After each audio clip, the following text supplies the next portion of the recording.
ದೇವರ ಪರಿಶುದ್ಧವಾದ ನಾಮಕ್ಕೆ ಸ್ತೋತ್ರವಾಗಲಿ.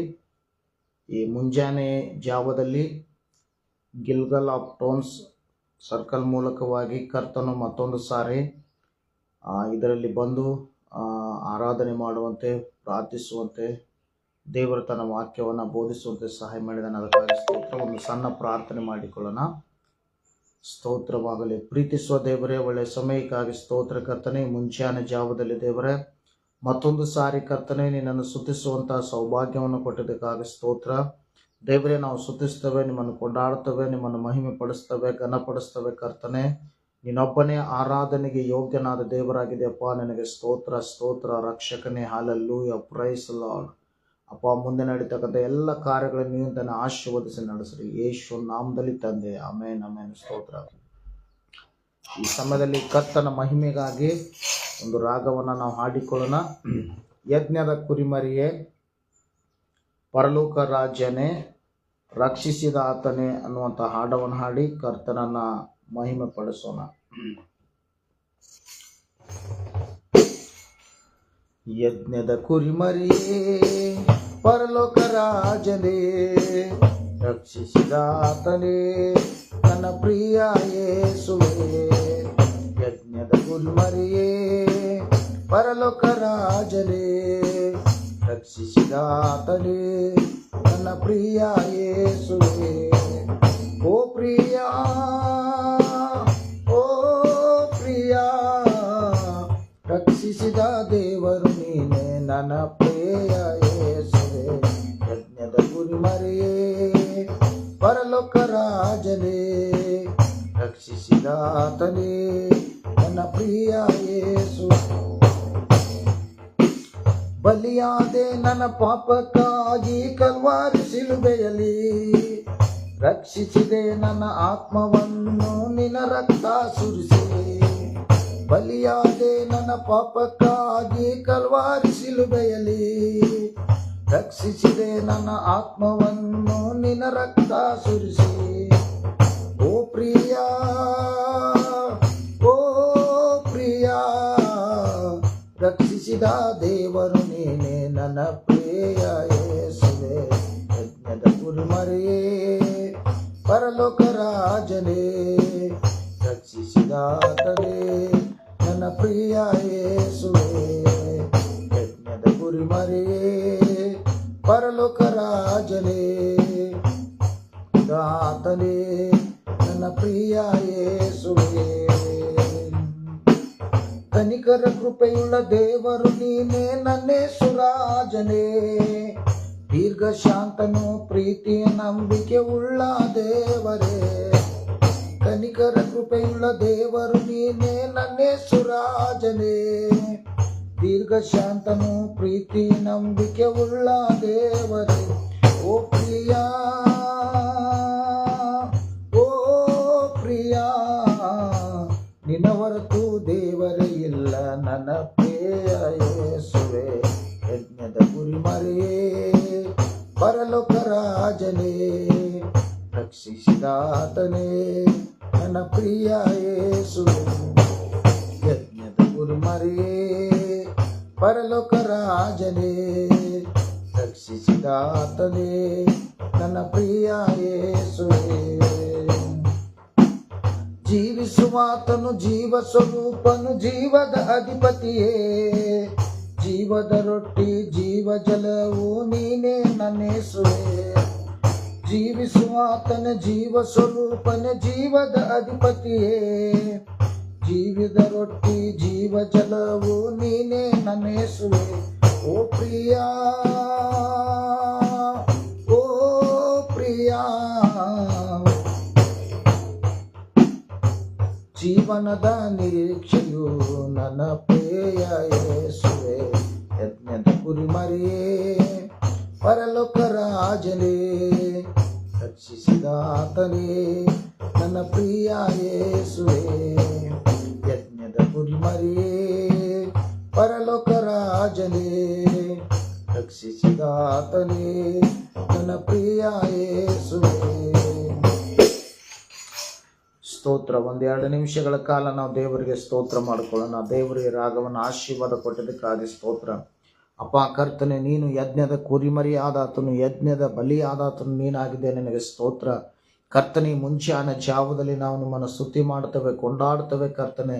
ಇದುವರೆಗೂ ಅಪ್ಪ ನಮ್ಮ ಜೀವಿತದಲ್ಲಿ ಮಾಡಿದ ಎಲ್ಲ ಉಪಕಾರಗಳಿಗಾಗಿ ಸ್ತೋತ್ರ ಕರ್ತನೆ. ದೇವರೇ ಅಪ್ಪ, 2026ರಲ್ಲಿ ನಾವು ಜನವರಿ ತಿಂಗಳನ್ನು ಕಳೆದು ಕರ್ತನೆ ಅಪ್ಪ, ಫೆಬ್ರವರಿ ತಿಂಗಳಲ್ಲಿ ಕಾಲಿಡುವಂತೆ ನಮಗೆ ಸಹಾಯ ಮಾಡೋದಕ್ಕಾಗಿ ಸ್ತೋತ್ರ. ಒಂದೊಂದು ದಿನವೂ ಕರ್ತನೆ, ನೀನು ನಮ್ಮ ಜೀವಿತದಲ್ಲಿ ಮಾಡಿದ ಎಲ್ಲ ಉಪಕಾರಗಳಿಗಾಗಿ, ಅದ್ಭುತಗಳಿಗಾಗಿ, ಅತಿಶಯಗಳಿಗಾಗಿ ನಾವು ಸ್ತೋತ್ರ ಮಾಡುತ್ತೇವೆ ಕರ್ತನೆ. ಎಲ್ಲ ಮಹಿಮೆ ಘನತೆ ನಿಮಗೆ ಮಾತ್ರ ಸಲ್ಲಲಿ ಕರ್ತನೆ. ಅಪ್ಪ ಯೇಸುವೆ, ಮುಂದೆ ನಾವು ಧ್ಯಾನಿಸುವಂಥ ವಾಕ್ಯಗಳನ್ನು ನೀನು ಆಶೀರ್ವಾದ ಮಾಡು ಕರ್ತನೆ. ಆ ಒಂದೊಂದು ವಾಕ್ಯದ ರಹಸ್ಯ ಗುಡಾರ್ಥ ಮರ್ಮಗಳನ್ನು ನೀನು ತಾನೇ ನಮಗೆ ದಯಪಾಲಿಸಿ ನಡೆಸಬೇಕೆಂದು ಎಲ್ಲ ಮಹಿಮೆ ನಿಮಗೆ ಸಲ್ಲಿಸುತ್ತಾ ಯೇಸುವಿನ ನಾಮದಲ್ಲಿ ಪ್ರಾರ್ಥಿಸಿ ಬೇಡುತ್ತೇವೆ ಪರಲೋಕದ ಸ್ವರ್ಗೀಯ ತಂದೆಯೇ, ಆಮೇನ್ ಆಮೇನ್. ದೇವರ ಪರಿಶುದ್ಧವಾದ ನಾಮಕ್ಕೆ ಸ್ತೋತ್ರವಾಗಲಿ. ಈ ಮುಂಜಾನೆ ಜಾವದಲ್ಲಿ ನಾವು ಕರ್ತನ ವಾಕ್ಯವನ್ನು ನಾವು ಧ್ಯಾನ ಮಾಡೋಣ. ಕರ್ತನ ವಾಕ್ಯವನ್ನು ನಾವು ಧ್ಯಾನ ಮಾಡಿ ಕಡೆದಾಗಿ ನಾವು ಪ್ರಾರ್ಥನೆ ಮಾಡಿಕೊಳ್ಳೋಣ. ಇವತ್ತು ಒಂದು 3 ವಿಷಯಗಳನ್ನು ದೇವರ ವಾಕ್ಯದ ಮೂಲಕವಾಗಿ ನಾವು ಕಲಿತುಕೊಳ್ಳೋಣ. ಈ ವಾಕ್ಯಗಳ ಮೂಲಕವಾಗಿ ದೇವರು ನಮ್ಮ ಜೊತೆಯಲ್ಲಿ ಏನು ಮಾತನಾಡ್ತಾನೆ ಎಂಬುದಾಗಿ ಈ ವಾಕ್ಯದ ಮೂಲಕವಾಗಿ ನಾವು ನೋಡಿಕೊಳ್ಳೋಣ. ಕರ್ತನಿಗೆ ಸ್ತೋತ್ರವಾಗಲಿ. ಮೊದಲನೇದಾಗಿ, ದೇವರು ನಮ್ಮ ಸಂಗಡ ಇರಬೇಕು, ನಾವು ದೇವರ ಸಂಗಡ ಇರಬೇಕು. ಯೇಸು ಕ್ರಿಸ್ತನು ನಮ್ಮ ಜೀವಿತದಲ್ಲಿ ಇಲ್ಲದೆ ಹೋದರೆ ಅದೆಲ್ಲವೂ ಶೂನ್ಯವಾಗಿರುವಂಥದ್ದಾಗಿದೆ. ಹಾಗಾದರೆ ಯೇಸು ಕ್ರಿಸ್ತನು ನಮ್ಮ ಜೊತೆಯಲ್ಲಿ ಇರುವಾಗ, ಅಥವಾ ನಾವು ಯೇಸುವಿನ ಜೊತೆಯಲ್ಲಿರುವಾಗ, ಅದು ನಮಗೆ ಒಂದು ಆಶೀರ್ವಾದಕರವಾಗಿರುವಂಥದ್ದಾಗಿದೆ. ಕರ್ತನಿಗೆ ಸ್ತೋತ್ರವಾಗಲಿ. ಇಲ್ಲಿ ವಾಕ್ಯದಲ್ಲಿ ಒಂದು ವಚನವನ್ನು ನಾನು ಓದಿಕೊಳ್ಳುತ್ತೇನೆ. ದೇವರು ನಮ್ಮ ಸಂಗಡ ಇರಬೇಕು, ನಾವು ದೇವರ ಸಂಗಡ ಇರಬೇಕು ಎಂಬುದಾಗಿ. ಯೋಹಾನನ ಬರೆದ ಸುವಾರ್ತೆ 11ನೇ ಅಧ್ಯಾಯ ಅದರ 21ನೇ ವಚನವನ್ನು ಈ ಸಮಯದಲ್ಲಿ ನಾವು ಓದಿಕೊಳ್ಳೋಣ. ಮತ್ತು ಮಾರ್ತಳು ಯೇಸುವಿಗೆ, ಸ್ವಾಮಿ, ನೀನು ಇಲ್ಲಿ ಇರುತ್ತಿದ್ದರೆ ನನ್ನ ತಮ್ಮನು ಸಾಯುತ್ತಿರಲಿಲ್ಲ ಅಂದಳು. ಈಗಲಾದರೂ ದೇವರನ್ನು ನೀನು ಏನು ಬೇಡಿಕೊಳ್ಳುತ್ತೋ ಅದನ್ನು ದೇವರು ನಿನಗೆ ಅನುಗ್ರಹಿಸುವನೆಂದು ಬಲ್ಲೆನು ಎಂದು ಹೇಳಿದಳು. ಇಲ್ಲಿ ನಾವು ನೋಡ್ತೇವೆ ವಾಕ್ಯದಲ್ಲಿ, ಈ ಮಾರ್ತಳು ಮರಿಯಳು ಅಂತ ಹೇಳಿ ನಾವು ಬೈಬಲಲ್ಲಿ ನೋಡ್ತೇವೆ. ಇವರಿಗೆ ಪ್ರಿಯನಾಗಿರುವಂಥ ಒಬ್ಬ ತಮ್ಮನಿದ್ದಾನೆ.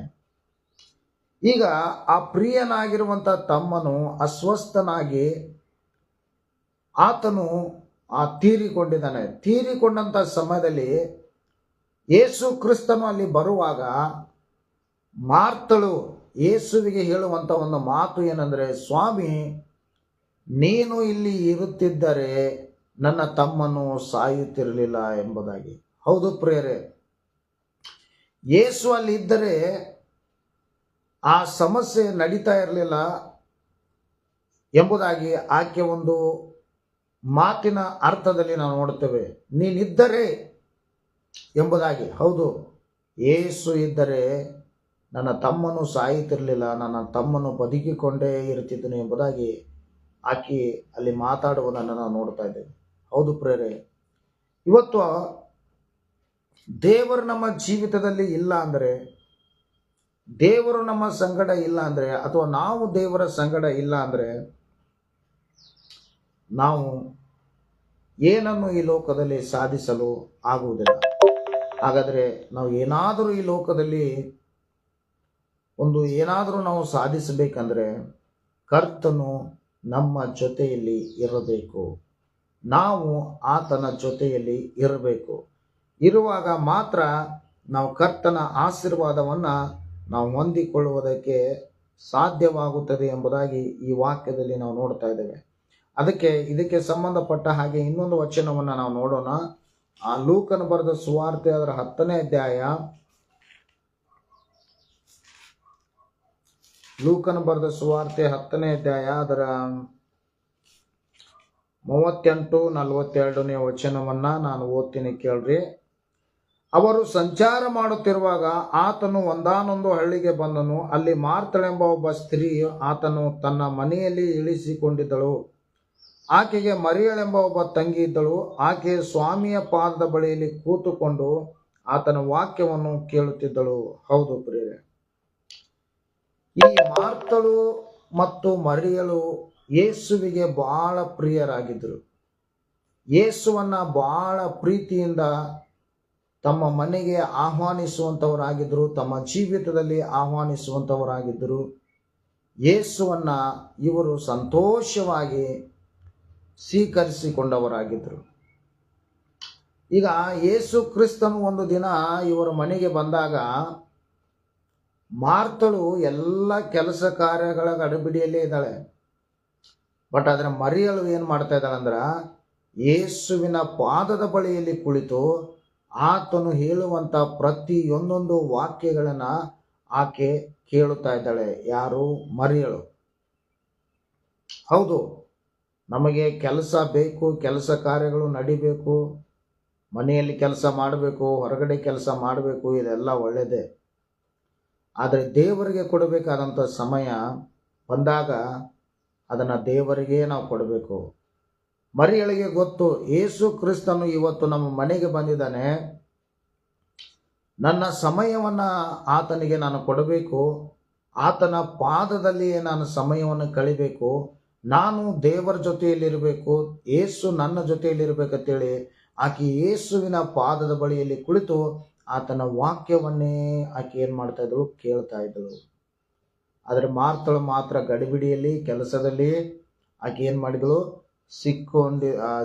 ತನ್ನನ್ನು ತೊಡಗಿಸಿಕೊಂಡಿದ್ದಳು ಎಂಬುದಾಗಿ ಅಲ್ಲಿ ನಾವು ನೋಡ್ತೇವೆ. ಹೌದು ಪ್ರಿಯರೇ, ನಾವು ದೇವರ ಜೊತೆಯಲ್ಲಿ ಇರಬೇಕು, ದೇವರ ಜೊತೆಯಲ್ಲಿ ನಾವು ಸಮಯವನ್ನು ಕಳಿಬೇಕು. ಅದಕ್ಕಾಗಿ ಕೀರ್ತನೆಯಲ್ಲಿ ಒಬ್ಬ ಭಕ್ತನು ಹೀಗೆ ಹೇಳ್ತಾನೆ. 27ನೇ ಕೀರ್ತನೆಯಲ್ಲಿ ನಾವು ನೋಡುತ್ತೇವೆ. ಏನಂದ್ರೆ, ಕೀರ್ತನೆಯಲ್ಲಿ ಹೇಳಲ್ಪಟ್ಟಂಥ ವಾಕ್ಯವನ್ನು ನಾನು ಓದ್ತೇನೆ. ಕೀರ್ತನೆ 27ನೇ ಅಧ್ಯಾಯ ಅದರ 4ನೇ ವಚನ. ನನ್ನ ಜೀವಮಾನವೆಲ್ಲ ಯೆಹೋವನ ಮನೆಯಲ್ಲಿ ವಾಸ ಮಾಡುತ್ತಾ ಆತನ ಪ್ರಸನ್ನತೆಯನ್ನು ನೋಡುವುದಕ್ಕೂ ಆತನ ಮಂದಿರದಲ್ಲಿ ಧ್ಯಾನ ಮಾಡುವುದಕ್ಕೂ ನನಗೆ ಅಪ್ಪಣೆಯಾಗಬೇಕೆಂಬ ಒಂದೇ ವರವನ್ನು ಯೆಹೋವನಿಂದ ಕೇಳಿಕೊಂಡು ಅದನ್ನೇ ಎದುರು ನೋಡುತ್ತಿರುವೆನು ಎಂಬುದಾಗಿ. ಕರ್ತನಿಗೆ ಸ್ತೋತ್ರವಾಗಲಿ. ನಾವು ಈ ಲೋಕದಲ್ಲಿ ನಮಗೆ ಆರೋಗ್ಯವನ್ನು ಕೊಡ್ರಿ, ನಮಗೆ ಐಶ್ವರ್ಯವನ್ನು ಕೊಡ್ರಿ, ಅಥವಾ ನಮಗೆ ಏನು ಅಗತ್ಯವಿರುತ್ತದೆಯೋ ಅದನ್ನು ನಾವು ದೇವರ ಹತ್ರ ಬೇಡಿಕೊಳ್ಳುತ್ತೇವೆ. ಅದು ಒಳ್ಳೆಯದು. ಯಾಕಂದರೆ ನಾವು ಬೇಡುವಾಗ ಕರ್ತನು ನಮಗೆ ಕೊಡುವಂಥ ದೇವರಾಗಿದ್ದಾನೆ. ಬಟ್ ಆದರೆ ಇಲ್ಲಿ ಒಬ್ಬ ಭಕ್ತನು ಪ್ರಾರ್ಥನೆ ಮಾಡ್ತಾ ಇದ್ದಾನೆ. ಏನು ಪ್ರಾರ್ಥನೆ ಮಾಡ್ತಾ ಇದ್ದಾನೆ ಅಂದರೆ, ದೇವರೇ, ನನಗೆ ನಿನ್ನಿಂದ ಒಂದು ವರ ಬೇಕು. ಏನು ವರ ಬೇಕಂದ್ರೆ, ನನ್ನ ಜೀವಮಾನ ಕಾಲವೆಲ್ಲ ನಿನ್ನ ಮಂದಿರದಲ್ಲೇ ನಾವು ವಾಸ ಮಾಡಬೇಕು. ನೋಡ್ರಿ, ನನ್ನ ಜೀವಮಾನ ಕಾಲವೆಲ್ಲ ನಿನ್ನ ಮಂದಿರದಲ್ಲೇ ನಾನು ವಾಸ ಮಾಡಬೇಕು, ನಿನ್ನ ಪ್ರಸನ್ನತೆಯನ್ನು ನಾನು ಹೊಂದಿಕೊಳ್ಬೇಕು, ಅಂಥ ವರವನ್ನು ನೀನು ನನಗೆ ಕೊಡು ದೇವರೇ ಎಂಬುದಾಗಿ ಆತನು ಬೇಡಿಕೊಳ್ತಾ ಇದ್ದಾನೆ. ಅಂದ್ರೆ ಅದರ ಅರ್ಥ ಏನಂದರೆ, ಯಾವಾಗಲೂ ಆತನು ದೇವರ ಜೊತೆಯಲ್ಲೇ ಇರಬೇಕು, ನಾನು ದೇವರ ಜೊತೆಯಲ್ಲಿರಬೇಕು, ದೇವರು ನನ್ನ ಜೊತೆಯಲ್ಲಿರಬೇಕೆಂಬುದಾಗಿ ಆತನು, ಈ ಭಕ್ತನು ಇಲ್ಲಿ ಅಂಥ ಒಂದು ವರವನ್ನು ದೇವರಿಂದ ಕೇಳಿಕೊಳ್ತಾ ಇದ್ದಾನೆ. ಹಾಗಾದರೆ ಪ್ರೀತಿಯುಳ್ಳ ದೇವರ ಮಕ್ಕಳೇ, ನಾವು ದೇವರ ಜೊತೆಯಲ್ಲಿರಬೇಕು, ದೇವರು ನಮ್ಮ ಜೊತೆಯಲ್ಲಿರಬೇಕು. ಆಗ ಮಾತ್ರ ನಾವು ಏಳಿಗೆ ಹೊಂದಲು ಸಾಧ್ಯ, ನಾವು ಅಭಿವೃದ್ಧಿ ಹೊಂದಲು ಸಾಧ್ಯ. ದೇವರು ನಮ್ಮ ಜೀವಿತದಲ್ಲಿ ಇಲ್ಲದೆ ಹೋದರೆ ನಾವು ಅನೇಕ ಕಷ್ಟ ನಷ್ಟಗಳಿಗೆ ನಾವು ಗುರಿಯಾಗಬೇಕಾಗುತ್ತದೆ, ಅನೇಕ ವೇದನೆಗಳನ್ನು ನಾವು ಹಾದು ಹೋಗಬೇಕಾಗುತ್ತದೆ. ಅದಕ್ಕೆ ಅಲ್ಲಿ ಮಾರ್ತಳು ಯೇಸು ಕ್ರಿಸ್ತನನ್ನು ನೋಡಿದ ತಕ್ಷಣ ಹೇಳ್ತಾ ಇದ್ದಾಳೆ, ಯೇಸುವೆ, ನೀನು ಇಲ್ಲಿ ಇರುತ್ತಿದ್ದರೆ ನನ್ನ ತಮ್ಮನಿಗೆ ಹೀಗೆ ಆಗ್ತಾ ಇರಲಿಲ್ಲ, ಅಥವಾ ನನ್ನ ತಮ್ಮನನ್ನು ನಾನು ಕಳ್ಕೊಳ್ತಾ ಇರಲಿಲ್ಲ ಎಂಬುದಾಗಿ ಅಲ್ಲಿ ಮಾರ್ತಳು ಹೇಳ್ತಾಳೆ. ಹಾಗಾದರೆ ಎಷ್ಟು ಜನರು ಇವತ್ತು ದೇವರು ನಿಜವಾಗಲೂ ನನ್ನ ಸಂಗಡ ಇದ್ದಾರೆ, ನಾನು ದೇವರ ಸಂಗಡ ಇದ್ದೇನೆ, ನಾನು ದೇವರೊತ್ತಿಗೆ ನಾನು ಜೀವಿಸ್ತಾ ಇದ್ದೇನೆ, ದೇವರು ನನ್ನೊಂದಿಗೆ ಜೀವಿಸ್ತಾ ಇದ್ದೇನೆ ಅನ್ನುವಂಥ ಒಂದು ನಂಬಿಕೆ ಕನ್ಫರ್ಮ್ ಯಾರ್ಯಾರಿಗಿದೆಯೋ ಅವರು ಶ್ರೇಷ್ಠರು ಎಂಬುದಾಗಿ ನಾವು ನೋಡ್ತೇವೆ. ಹೌದು ಪ್ರಿಯರೇ, ಈ ಲೋಕದಲ್ಲಿ ನಾವು ದೇವರ ಜೊತೆಗೆ ಜೀವಿಸಬೇಕು. ದೇವರು ನಮ್ಮ ಜೊತೆಯಲ್ಲಿ ಜೀವಿಸಬೇಕು. ದೇವರು ನಮ್ಮ ಜೊತೆಯಲ್ಲಿ ಇರುವುದಾದರೆ ನಾವು ಏನೇ ಕಷ್ಟ ನಷ್ಟಗಳಿಗೆ ನಾವು ಗುರಿ ಆದರೂ ಕರ್ತನು ಆತನು ಬಿಡಿಸಿ ನಡೆಸಲು ಆತನು ಶಕ್ತನಾಗಿದ್ದಾನೆ. ದೇವರಿಗೆ ಸ್ತೋತ್ರವಾಗಲಿ. ಈ ವಾಕ್ಯವನ್ನು ದೇವರ ಆಶೀರ್ವಾದ ಮಾಡಲಿ. ಈಗ ಎರಡನೇದಾಗಿ ನಾವು ನೋಡಿಕೊಳ್ಳೋಣ. ಎರಡನೇದಾಗಿ ಏನಂತಂದ್ರೆ ದೇವರ ಒಂದು ಕೃಪೆ ಎಂಬುದಾಗಿ. ಮೊದಲನೇದಾಗಿ ದೇವರು ನಮ್ಮ ಸಂಗಡ ಇರಬೇಕು. ಎರಡನೇದಾಗಿ ದೇವರ ಕೃಪೆಯನ್ನು ನಾವು ಹೊಂದಿಕೊಳ್ಳಬೇಕು. ಹಾಗಾದ್ರೆ ದೇವರ ಕೃಪೆ ಏನು ಮಾಡುತ್ತದೆ ಎಂಬುದಾಗಿ ನಾವು ನೋಡುವಾಗ ಒಂದು ವಚನವನ್ನು ನಾನು ಓದ್ತೇನೆ. ಏನಂದ್ರೆ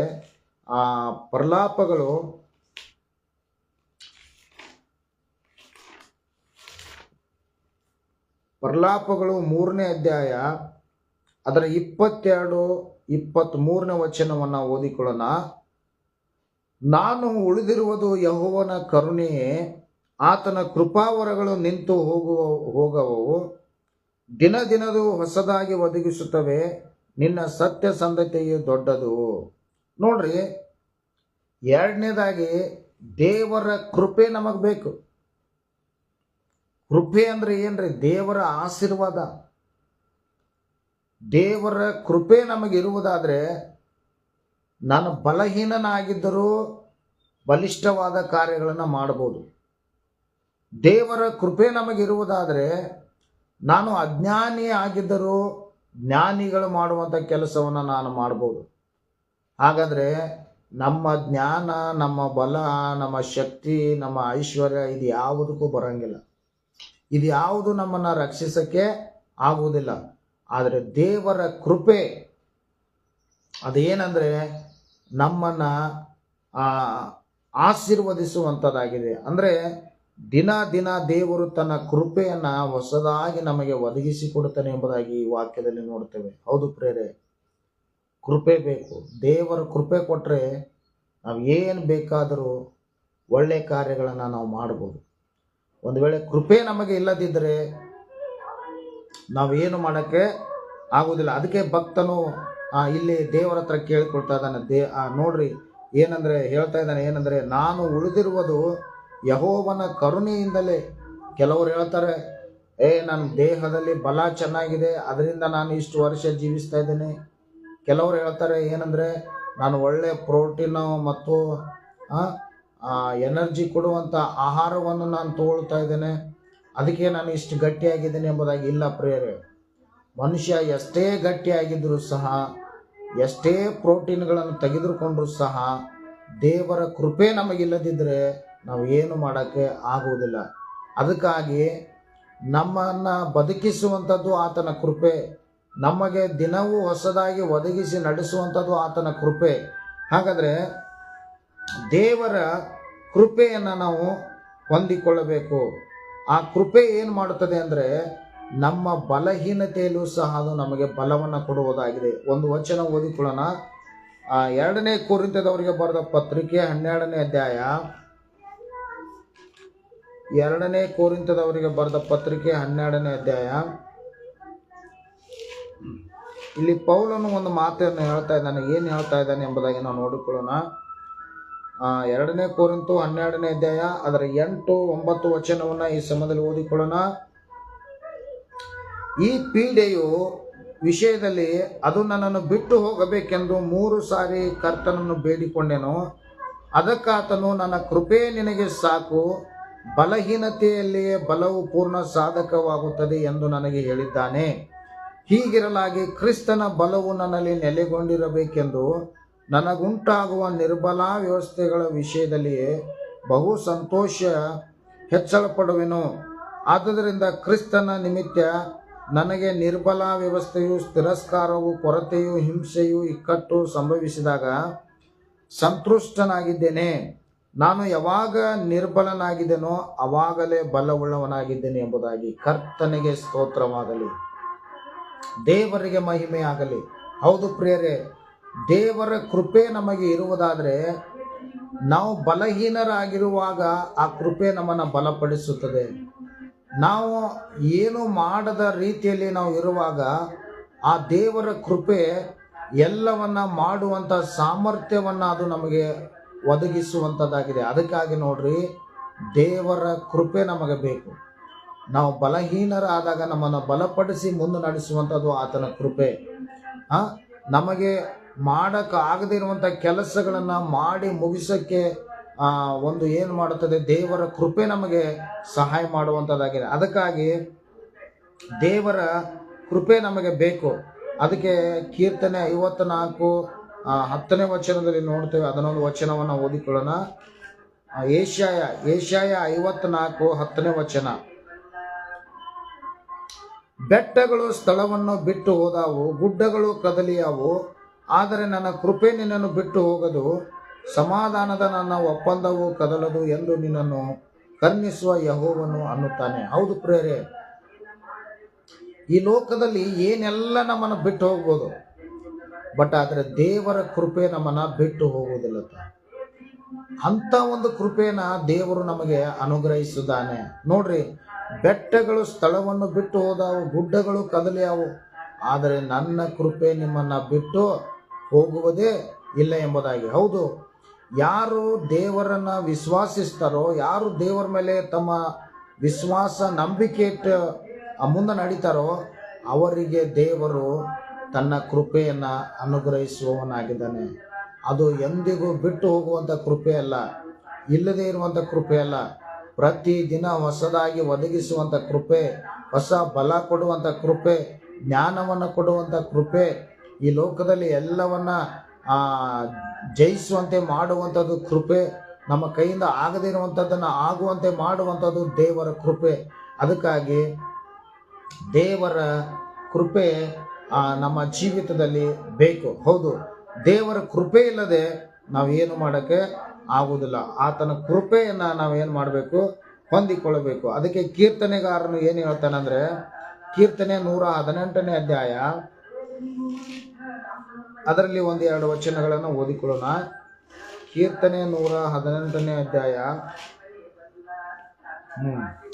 ಕೀರ್ತನೆ 118ನೇ ಅಧ್ಯಾಯ 1ರಿಂದ 4 ವಚನಗಳು. ಯೆಹೋವನಿಗೆ ಕೃತಜ್ಞತಾ ಸ್ತುತಿ ಮಾಡಿರಿ, ಆತನು ಒಳ್ಳೆಯವನು, ಆತನ ಕೃಪೆಯು ಶಾಶ್ವತವು.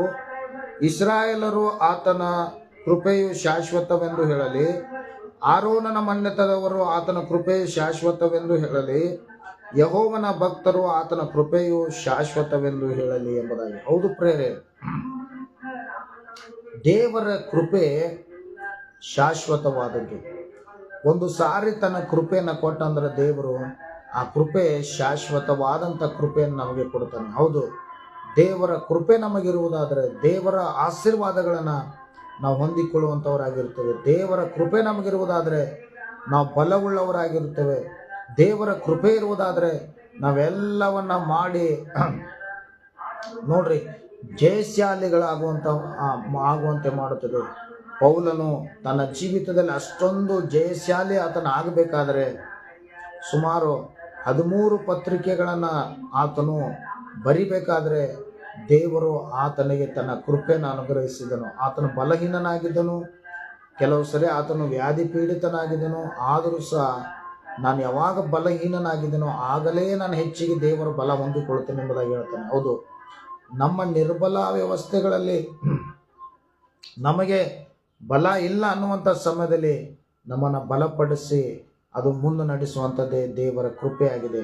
ಹಾಗಾದರೆ ದೇವರ ಕೃಪೆ ನಮ್ಮ ಜೀವಿತದಲ್ಲಿ ಅದು ಇರಬೇಕು. ದೇವರ ಕೃಪೆ ಇಲ್ಲದೆ ನಾವು ಏನು ಮಾಡೋಕ್ಕೆ ಆಗುವುದಿಲ್ಲ. ಮೊದಲನೇದಾಗಿ ದೇವರ ಪ್ರಸನ್ನತೆ ಅಂದರೆ ದೇವರ ಸಂಗಡ ನಾವು ಇರಬೇಕು, ದೇವರು ನಮ್ಮ ಸಂಗಡ ಇರಬೇಕು. ಎರಡನೇದಾಗಿ ನಮ್ಮ ಜೀವಿತದಲ್ಲಿ ದೇವರ ಕೃಪೆ ಇರಬೇಕು. ಕೃಪೆ ಇರುವಾಗ ಮಾತ್ರ ನಾವೆಲ್ಲವನ್ನ ಮಾಡುವುದಕ್ಕೆ ದೇವರು ಏನು ಮಾಡ್ತಾನೆ, ನಮ್ಮನ್ನು ಬಲಪಡಿಸ್ತಾನೆ. ಬಲಪಡಿಸಿ ಆತನು ಮುಂದೆ ನಮ್ಮನ್ನು ನಡೆಸುವಂಥವನಾಗಿದ್ದಾನೆ. ಕರ್ತನಿಗೆ ಸ್ತೋತ್ರವಾಗಲಿ. ಇನ್ನೊಂದು 3ನೇ ಸಂಗತಿಯನ್ನು ನಾವು ನೋಡಿಕೊಳ್ಳೋಣ. 3ನೇ ಸಂಗತಿಯನ್ನು ನಾವು ನೋಡಿಕೊಳ್ಳೋಣ. ಕರ್ತನಿಗೆ ಸ್ತೋತ್ರವಾಗಲಿ. ಒಂದು ವಾಕ್ಯ ಭಾಗದಲ್ಲಿ ಲೂಕನ ಬರೆದ ಸುವಾರ್ತೆ 5ನೇ ಅಧ್ಯಾಯ ಅದರ 4ನೇ ವಚನವನ್ನು ಓದಿಕೊಳ್ಳೋಣ.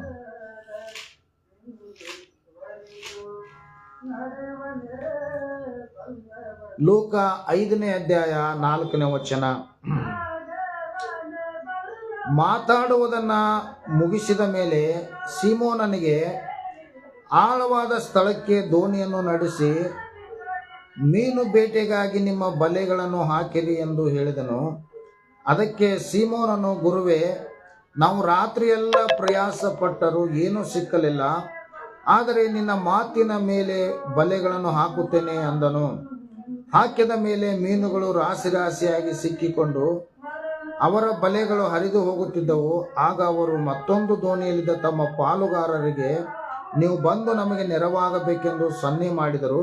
ಅವರು ಬಂದು ಆ 2ನೇ ದೋಣಿಗಳಲ್ಲಿ ಮೀನುಗಳನ್ನು ತುಂಬಿಸಲು ಅವು ಮುಳುಗುವ ಹಾಗಾದವು ಎಂಬುದಾಗಿ. ಕರ್ತನಿಗೆ ಸ್ತೋತ್ರವಾಗಲಿ. ಇಲ್ಲಿ ನಾವು ನೋಡುತ್ತೇವೆ, ನಾವು ಅನೇಕ ಸಾರಿ ನಮ್ಮ ಸ್ವಂತ ಜ್ಞಾನ, ಸ್ವಂತ ಬಲ, ನಮ್ಮ ಸ್ವಂತ ಸಾಮರ್ಥ್ಯದ ಮೇಲೆ ಅಥವಾ ನಮಗಿರುವಂಥ ಹಣದ ಮೇಲೆ ಅವಲಂಬಿತರಾಗಿರ್ತೇವೆ, ನಮಗಿರುವಂಥ ಜ್ಞಾನದ ಮೇಲೆ ಅವಲಂಬಿತರಾಗಿರ್ತೇವೆ, ಅಥವಾ ನಮಗಿರುವಂಥ ಆಸ್ತಿ ಐಶ್ವರ್ಯಗಳ ಮೇಲೆ ನಾವು ಅವಲಂಬಿತರಾಗಿರ್ತೇವೆ, ಅಥವಾ ನಮಗೆ ಬಹಳ ಆಪ್ತರಾದಂಥ ಜನರ ಮೇಲೆ ನಾವು ಅವಲಂಬಿತರಾಗಿ ನಮ್ಮನ್ನೇ ನಾವು ನಂಬಿಕೊಂಡು ಅನೇಕ ಕೆಲಸ ಕಾರ್ಯಗಳನ್ನು ಮಾಡ್ತಾ ಇರ್ತೀವಿ. ಬಟ್ ಆದರೆ ಅಂಥ ಪ್ರಯತ್ನಗಳಲ್ಲಿ ಅನೇಕ ಸಾರಿ ನಾವು ಏನು ಮಾಡ್ತೀವಿ ಅಂದ್ರೆ ಸೋತು ಹೋಗುತ್ತೇವೆ. ಇಲ್ಲಿ ಪೇತ್ರನ ಜೀವಿತವನ್ನು ನೋಡುವಾಗ, ಪೇತ್ರನು ಆತನ ಒಂದು ಕೆಲಸ ಏನು ಅಂದ್ರೆ ಮೀನು ಹಿಡಿಯೋದು. ಆ ಮೀನನ್ನು ಹಿಡಿಯೋದಕ್ಕೆ ಆತನ ಏನು ಮಾಡ್ತಾ ಇದ್ದಾನಂದ್ರೆ ಪ್ರಯಾಸ ಪಡ್ತಾ ಇದ್ದಾನೆ. ಯಾರು? ಪೇತ್ರ. ಬಟ್ ಆತನ ಪ್ರಯಾಸಕ್ಕೆ ಪ್ರತಿಫಲ ಸಿಗಲಿಲ್ಲ. ಆ ಪ್ರತಿಫಲ ಏನಂದ್ರೆ ಶೂನ್ಯವಾಗಿತ್ತು. ಯಾವುದೇ ರೀತಿ ಆತನ ಜೀವಿತದಲ್ಲಿ ಆಶೀರ್ವಾದಗಳು ಇರಲೇ ಇಲ್ಲ. ಹಾಗಾದರೆ ಇವತ್ತು ನಾವು ಸಹ ಎಷ್ಟು ಸಾರಿ ದೇವರ ಮೇಲೆ ನಂಬಿಕೆ ಇಡದೆ, ದೇವರನ್ನು ಆತುಕೊಳ್ಳದೆ, ದೇವರ ಹತ್ರ ಕೇಳಿಕೊಳ್ಳದೆ, ಸ್ವಂತ ಜ್ಞಾನದಿಂದ ಮಾಡಿ, ಸ್ವಂತ ಬಲದಿಂದ ಮಾಡಿ ಅನೇಕ ಸಾರಿ ಪ್ರತಿಫಲ ಇಲ್ಲದೆ ನಿರಾಸೆಗೆ ನಾವು ಒಳಗಾಗುತ್ತೇವೆ. ಅದಕ್ಕೆ ಈ ನಿರಾಸೆಯಲ್ಲಿರುವಂಥ, ಪ್ರತಿಫಲ ಇಲ್ಲದೆ ಇರುವಂಥ ಶೂನ್ಯವಾದಂಥ ಜೀವಿತಕ್ಕೆ ಪೇತ್ರನ ಜೀವಿತದಲ್ಲಿ ಅಲ್ಲಿ ಯೇಸು ಕ್ರಿಸ್ತನು ಆಗಮಿಸುತ್ತಾರೆ. ಯೇಸು ಕ್ರಿಸ್ತನು ಆಗಮಿಸಿ ಪೇತ್ರನಿಗೆ ಹೇಳುತ್ತಾರೆ, ಪೇತ್ರನೇ, ಆಳವಾದ ಸ್ಥಳಕ್ಕೆ ನಿನ್ನ ದೋಣಿಯನ್ನು ಹಾಕಿ ಅಲ್ಲಿ ಬಲೆಗಳನ್ನು ಹಾಕು ಎಂಬುದಾಗಿ. ಆಳವಾದ ಸ್ಥಳ ನೋಡ್ರಿ. ಪೇತ್ರನ ಹೇಳ್ತಾನೆ, ಸ್ವಾಮಿ, ಇದುವರೆಗೂ ನಾನು ಪ್ರಯಾಸ ಪಟ್ಟಿದ್ದೇನೆ, ಫಲ ಸಿಕ್ಕಿಲ್ಲ. ಬಟ್ ಆದರೆ ನಿನ್ನ ಮಾತಿನ ಮೇಲೆ ನಂಬಿಕೆ ಇಟ್ಟು ನಾನು ಬಲೆಗಳನ್ನು ಹಾಕುತ್ತೇನೆ. ಹೌದು ಪ್ರೇರೆ, ಕರ್ತನ ಮಾತಿನ ಮೇಲೆ ನಮಗೆ ನಂಬಿಕೆ ಇರಬೇಕು. ದೇವರ ವಾಕ್ಯದ ಮೇಲೆ ನಮಗೆ ನಂಬಿಕೆ ಇರಬೇಕು. ವಾಕ್ಯದಲ್ಲಿ ದೇವರು ಏನು ಮಾಡು ಎಂಬುದಾಗಿ ಹೇಳಿದನೋ ಅದನ್ನು ನಾವು ಮಾಡುವುದಾದರೆ, ಅಥವಾ ಆ ವಾಕ್ಯದ ಹಾಗೆ ನಾವು ನಡೆಯುವುದಾದರೆ, ನಮ್ಮ ಜೀವಿತದಲ್ಲಿ ಹಿಡಿಸಲಾರದಂಥ ಆಶೀರ್ವಾದಗಳನ್ನು ನಾವು ಹೊಂದಿಕೊಳ್ಳುವಂಥವರಾಗಿದ್ದೇವೆ. ಕರ್ತನಿಗೆ ಸ್ತೋತ್ರವಾಗಲಿ. ನೋಡ್ರಿ, ಯಾವಾಗ ಪೇತ್ರನು ಯೇಸು ಕ್ರಿಸ್ತನ ಮಾತಿನ ಮೇಲೆ ನಂಬಿಕೆ ಇಟ್ಟನೋ, ಯೇಸು ಕ್ರಿಸ್ತನ ಮಾತಿನ ಮೇಲೆ ನಂಬಿಕೆ ಇಟ್ಟನೋ, ಆಗ ಬಲೆಯನ್ನು ಹಾಕಿದನೋ, ಆಗ ಮೀನುಗಳ ಬೇಟೆ ರಾಶಿ ರಾಶಿಯಾಗಿತ್ತು ಎಂಬುದಾಗಿ. ಹೌದು, ಇಲ್ಲಿ ಒಂದು ಶಬ್ದ ಅಳವಡಿಸಲ್ಪಟ್ಟಿದೆ. ಏನಂದ್ರೆ ಆಳವಾದ ಸ್ಥಳ. ಹೌದು, ಈ ಆಳವಾದ ಸ್ಥಳ ಅದು ನಮ್ಮ ಜೀವಿತದಲ್ಲಿ ಏನನ್ನ ಸೂಚಿಸುವಂಥದ್ದಾಗಿದೆ ಅಂದ್ರೆ, ನಾವು ಅನೇಕ ಸಾರಿ ದೇವರ ಮೇಲೆ ನಮಗೆ ಆಳವಾದ ಪ್ರೀತಿ ಇರುವುದಿಲ್ಲ, ಅಥವಾ ಆಳವಾದ ನಂಬಿಕೆ ಇರುವುದಿಲ್ಲ, ಅಥವಾ ಆಳವಾದ ಪ್ರಾರ್ಥನೆ ನಮ್ಮ ಜೀವಿತ ಇರುವುದಿಲ್ಲ. ಹೌದು, ನಾವು ಯಾವುದನ್ನ ಆಳವಾಗಿ ಅಂದ್ರೆ ನಾವು ನೋಡ್ತೇವೆ, ನೀರು ಬಹಳ ಗುಮ್ಮಿರುವಂತ, ಅಂದ್ರೆ ನೀರು ಹೆಚ್ಚಾಗಿರುವಂತ ಸ್ಥಳ ಎಂಬುದಾಗಿ ನಾವು ಕರೆಯುತ್ತೇವೆ. ಅದು ಅಗಲವಾಗಿರ್ಬೋದು, ಗುಮ್ಮಾಗಿರ್ಬೋದು, ಆ ಸ್ಥಳ. ಹಾಗಾದ್ರೆ ಪ್ರೀತಿಯುಳ್ಳ ದೇವರ ಮಕ್ಕಳೇ, ನಾವು ಸ್ವಲ್ಪ ನಮ್ಮ ಪ್ರಾರ್ಥನೆ ಜೀವಿತವನ್ನು ನಾವು ಹೆಚ್ಚಿಸಿಕೊಳ್ಳುವುದಾದರೆ, ಅಥವಾ ನಮ್ಮ ನಂಬಿಕೆಯನ್ನು ನಾವು ಆಳವಾಗಿ ಅದನ್ನು ನಾವು ಹೆಚ್ಚಿಸಿಕೊಳ್ಳುವುದಾದರೆ ಖಂಡಿತವಾಗಲು ನಮ್ಮ ಪ್ರಯಾಸಗಳಲ್ಲಿ ನಾವು ಪ್ರತಿಫಲವನ್ನು ಕಾಣ್ತೇವೆ. ಹೌದು, ನಾವು ಯಾವುದನ್ನು ಆಳವಾಗಿ ನಮ್ಮನ್ನು ತೊಡಗಿಸಿಕೊಳ್ಳಲಿಲ್ಲ ಅಂದರೆ, ನಾವು ಆಳವಾದ ಅಭ್ಯಾಸ ಮಾಡಲಿಲ್ಲ ಅಂದರೆ, ಆಳವಾದ ನಂಬಿಕೆ, ಆಳವಾದ ಪ್ರಾರ್ಥನೆ ಜೀವಿತ ಇವು ಇಲ್ಲ ಅಂದರೆ ನಾವು ಅನೇಕ ಸಾರಿ ಆಶೀರ್ವಾದಗಳನ್ನು ಹೊಂದಿಕೊಳ್ಳೋಕ್ಕೆ ಆಗುವುದೇ ಇಲ್ಲ.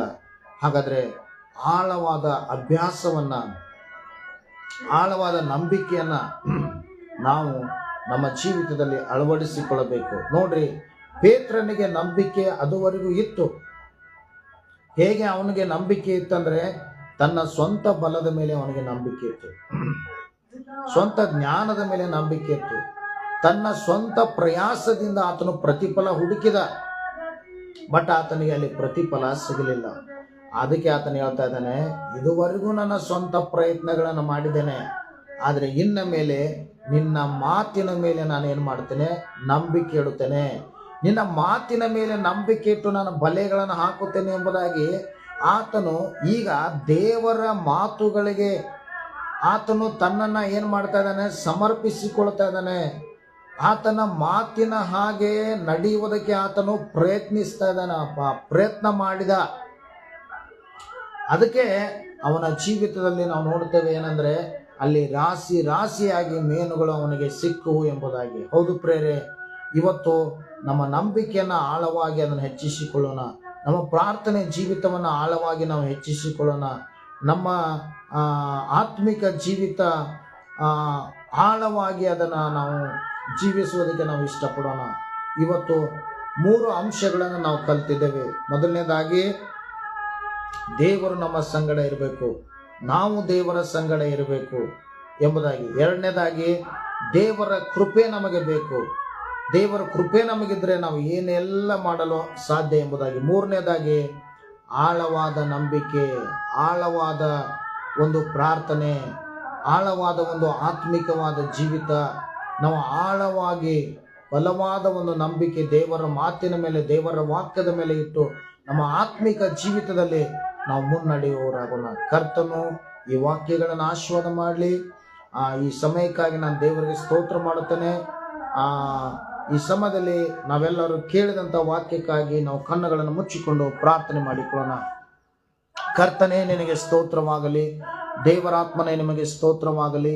ಈ ಮುಂಜಾನೆ ಜಾವದಲ್ಲಿ ಕರ್ತನೆ ಅಪ್ಪ, ನೀನು ಈ ವಾಕ್ಯಗಳನ್ನು ಬೋಧಿಸುವಂತೆ ನಮಗೆ ಸಹಾಯ ಮಾಡಿದೆ, ಅದಕ್ಕಾಗಿ ನಿನಗೆ ಸ್ತೋತ್ರ.